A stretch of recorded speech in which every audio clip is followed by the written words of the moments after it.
This is Mark Hubbs with Era's Gone Bullet Modes. Today we're going to talk about our new bullet, the Richmond Laboratory 36 caliber. This is the first Confederate bullet that we've added to our bullet mode line. We'll be testing it today in an Aberti model 1851. Most of you are familiar with. I've shot it before in other videos. We're going to take it out to the range and see how well it does. So stick with us.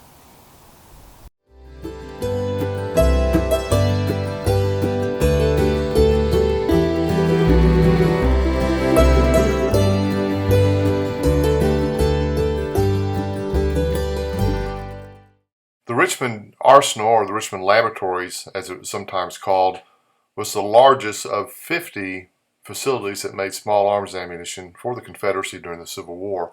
They produced around 70 million rounds.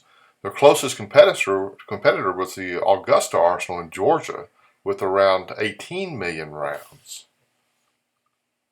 The Confederates burned the arsenal as Grant's army was approaching in April of 1865. And of course, among that 70 million was 36 caliber revolver ammunition, although I don't know the number that was produced for that caliber. They produced 3 versions, all with combustible cartridges. The first used a bullet that was essentially the same as the old Colt Sugarloaf shaped bullet. They then introduced a rather odd design that was designed also for combustible cartridges. It was very pointed and weighed about 125 grains. It was followed by the third pattern, which we have reproduced. It was a large bullet, 147 grains, and the diameter was .390, and that's consistent with what the Confederate Ordnance Manual and Field Manual required, along with 17 grains of powder. Here are the measurements from the original bullet that I have in my collection, and after production you can see one of our bullets sitting side by side with the original. As you can see, they are remarkably close. Here you see a bullet sitting on the face of the cylinder of a Pietta, Griswold & Gunnison, and then inserted into the chamber and rotated underneath the loading lever. And there's plenty of room in the loading gate there to load properly. I also experimented by pressing the bullet into the chamber with the loading lever and then pushing it back out through the nipple hole just to see what the bullet looks like.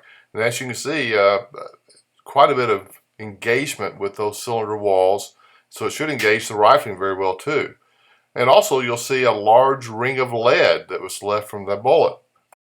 And this tells us that the bullet is very tight and there's no chance of a chain fire from the front of the cylinder. Now here we are at the range again.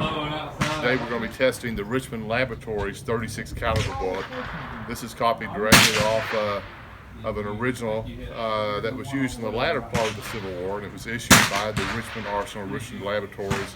It's the third version of their 36 caliber bullet. It's a rather large bullet for a 36. It weighs 147 grams, and it's very large. It's .390 instead of the standard .380. Caliber pistol balls. And then we'll see how it shoots.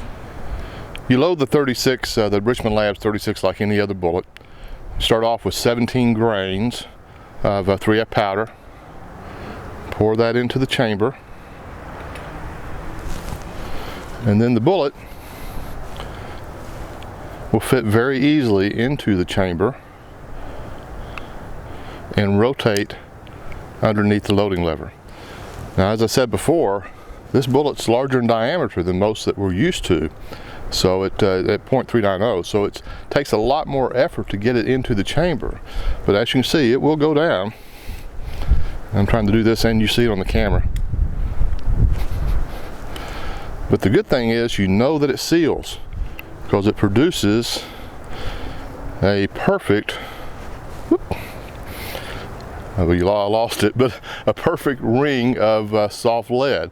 And that's another point. This bullet needs to be made out of very soft, pure lead to be able to load it properly into the chamber.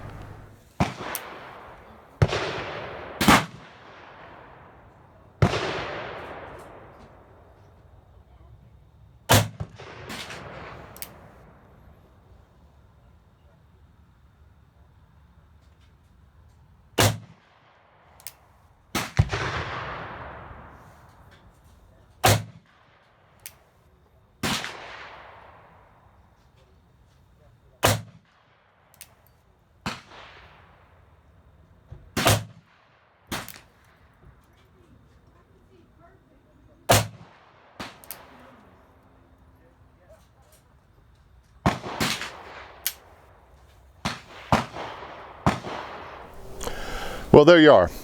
About a 3.5 or 4 inch group at 20 yards, which is pleasing to me because I didn't really expect that with such a heavy bullet in the slow rifling twist of a reproduction revolver. But I think with a little adjustment of the sights, I can get a shooting point of aim without any trouble. If you enjoyed the video, give me a like and visit our website, and I'll put the post to the website in the comments and at the end of the video. Thanks again.